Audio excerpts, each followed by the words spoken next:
Hey, I hope everyone had a good holiday season.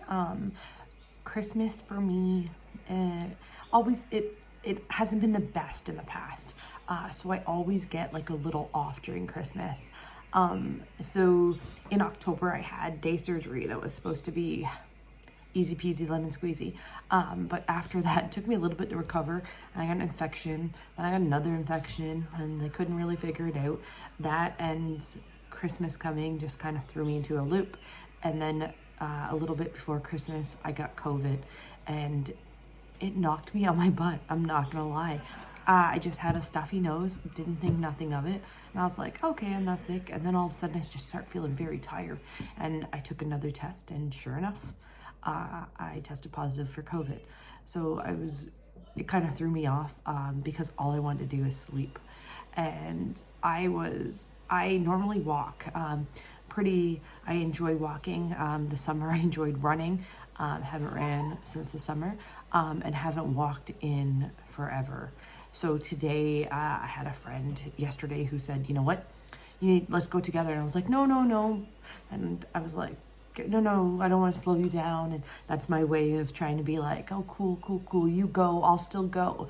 And she messaged and she's like, send me a picture when you're on your walk. And it was a little push I needed to get out there. And then a friend decided to walk the same time, and they're in a different province. So we just chatted and walked. And it was exactly what I needed. I walked 5K and I did a good pace. And it was good, but I'll tell you, with COVID and the surgery and then Christmas blues, I guess, and then COVID, my mental health took a crap kicking. Like, I think I went 3 days and I didn't leave the house. And then my kid's pretty, even though I'm like, oh, I'm cool, I'm good. It's like, no, let's go get Starbucks. Nope, let's go do this. And I'm like, and I'm lucky I have them pushing me because it sucks, right? Life is hard. And we have to do like a little bit of self-care. I know like Christmas for me growing up wasn't the greatest. And I overcompensated when my kids were little. Half the time I didn't even know what they had under a tree because it would be like Christmas exploded. Since getting divorced and realizing like Christmas is just about being together, right? I didn't have that growing up. Like my sister is amazing. My sister has always been there for me. And like she'll send like she doesn't miss birthdays and Christmas. She's pretty constant and it's always on time.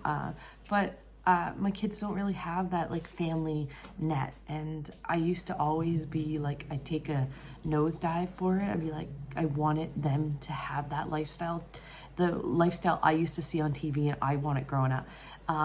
But then you realize like, wait a second, I can do this. Like we don't need anyone extra. We're here, we could do it together. So we played Old Maid. Actually, it took me forever to find this.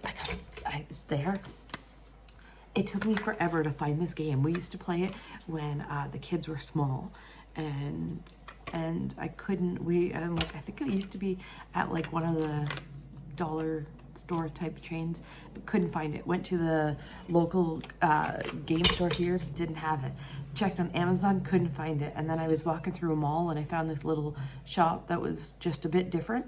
And I went in and I found it and I was so excited. It was only like, I think it was like $8. At that point, I probably would have paid $30 for it. And it's just a card game. But me and my 2 kids, we played it and it was fun. I mean, I won. That's one thing I always do with my kids is if they won a game, it was because they earned it. Never did let them win. And that's kind of good, I think, because they're good losers and good winners. I mean, we're pretty competitive and we kind of gloat and be like, I won, but we lose humbly too. Like we're like, crap, next time and we'll play again. Yeah, and sometimes they gang up on me in certain games because I win.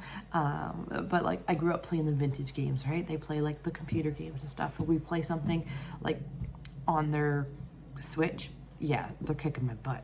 Absolutely. But if we go downstairs and we play the old school Nintendo, I'm winning, which is kind of cool. So yeah. So anyway, self-care. Take care of yourself. Even if it's going in your bathroom and putting on some face mask, or like doing your skincare routine, having a shower and getting in your PT gear and going just to the door. Yep, did that today. Next day, I'll walk. You get up, you get in your PT gear, and you walk to the end of your driveway. Bonus. Next time you try to make it to the end of your street. Yeah, take care of yourself. I ended up into a funk, and that's one thing what happens when you get into a funk, right? You I don't know, it's like, I swear to God, it's like the phones hear you, because all of a sudden it's like depressing post come on my Facebook, or depressing post to be like scrolling on something and I'll see it there and I'll be like, oh yeah, and then I'll repost it, and then it'll be like tumbling. But if you live there, that's all you're gonna get. It just keeps you there. So I made a point of kind of, if something would come up, snooze for 30 days. If it's negative, I'm like, nope, don't need to hear it. Don't need to do it. I have enough going on in my life that I don't need any extras. So yeah. So that's my spiel for today. I hope you enjoyed it. If you have any questions, comments, post on here and I will get back to you. And yeah, and if you have any ideas for a new topic, post it here. I do kind of like doing this. I'm not gonna lie, I'm not the greatest at it, but I enjoy it. Life is hard, and why not just have a chit chat? So I had to put one more thing. I had to put like noise in the background. This is a rainforest because my youngest has a friend for a sleepover, and my oldest is gaming, and they are loud. And I mean, I'm their mother, so of course they're loud, right? But yeah. Anyway, that's all I have. Have a good evening, and check out my channel. Bye.